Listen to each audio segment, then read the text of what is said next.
Voici un exercice sur une succession d'augmentation ou de réduction. Alors, Sylvia a repéré un blouson à 115 euros. Je vais surligner les mots importants. Quand elle repasse quelques mois plus tard, elle s'aperçoit que le blouson a augmenté de 15%. Et la semaine suivante, le blouson est soldé à 15%. Elle décide de l'acheter. Combien va-t-elle payer? Donc, si on résume ce problème, au départ, on a un prix de 115 euros. On a une augmentation de 15%, puis une réduction de 15%, et on veut chercher ce nouveau prix. Donc maintenant, la question qui se pose, c'est est-ce qu'une fois qu'on a fait une augmentation de 15%, est-ce qu'on peut revenir en disant, puisque j'ai augmenté de 15%, il suffit que je fasse une réduction de 15% pour revenir au prix initial. Donc là, il y a erreur de raisonnement. En effet, quand vous prenez 15% ici d'augmentation, vous les prenez sur 115 euros. Et quand vous obtenez ce prix-là, le prix suivant, ce prix, puisqu'il y a une augmentation, est plus grand que 115. Et quand vous faites les 15% de réduction sur le nouveau prix, comme le prix est plus grand, vous allez avoir un nombre plus grand de réduction que ce que vous faisiez en augmentation. Pour qu'il y ait, revenir en arrière, ce n'est absolument pas une réduction de 15%. Ça, je pense que c'est une erreur qui est assez régulière, donc on fait attention à cela. Donc ce que l'on va faire, on va dérouler un petit peu la leçon. Si on reprend une propriété de la leçon, on vous dit que pour augmenter un prix de 15%, je prends avec le nombre ici donné, donc si on veut faire une augmentation de 15%, en fait, cela revient à multiplier le prix par 1 plus 15 sur 100. Et quand on a une réduction de 15%, cela revient à multiplier le nombre par 1 moins 15 sur 100. Donc, on va faire deux méthodes. Première méthode pas à pas et la deuxième méthode plus globale. Donc, on va chercher le prix du blouson après l'augmentation de 15%. Donc, on applique la leçon. Le prix étant de, je vais l'écrire ici, de 115, on va le multiplier par 1 plus 15 sur 100.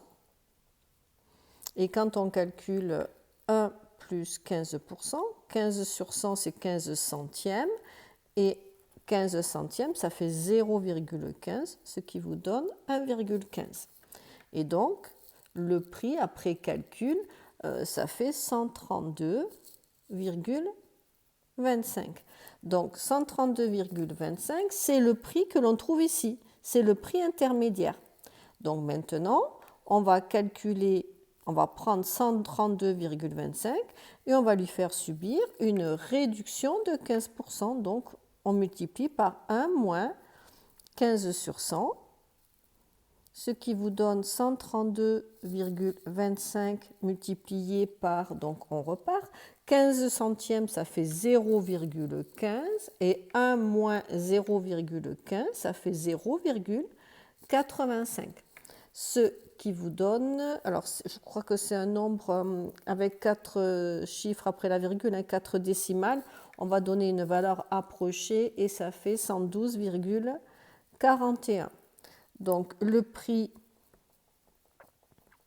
du blouson, est-ce qu'on y voit encore? Je vais monter.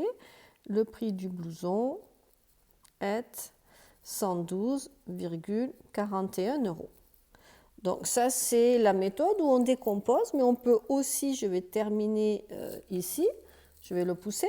Méthode 2, c'est simplement faire en une seule opération pour faire la succession de variations. Donc le prix de départ c'est 115, je lui fais subir une augmentation de 15%, donc je multiplie par 1 plus 15 sur 100, on obtient un nouveau prix, et là on lui fait subir une réduction de 15%, donc 1 moins 15 sur 100.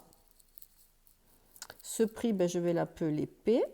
Donc P, en fait, si on calcule ce que l'on a fait juste avant, hein, ça fait 0,85 fois, non c'est le contraire, je me suis trompée, excusez-moi, c'est 1,15, même si ça ne modifie pas grand-chose, on va le faire dans l'ordre, fois 0,85, résultat final, 112 environ, virgule, 41, et vous mettez la même phrase. Donc en fait, vous faites la méthode que vous voulez, soit en 2 opérations, soit en une seule opération, en écrivant les successions d'augmentation et de réduction.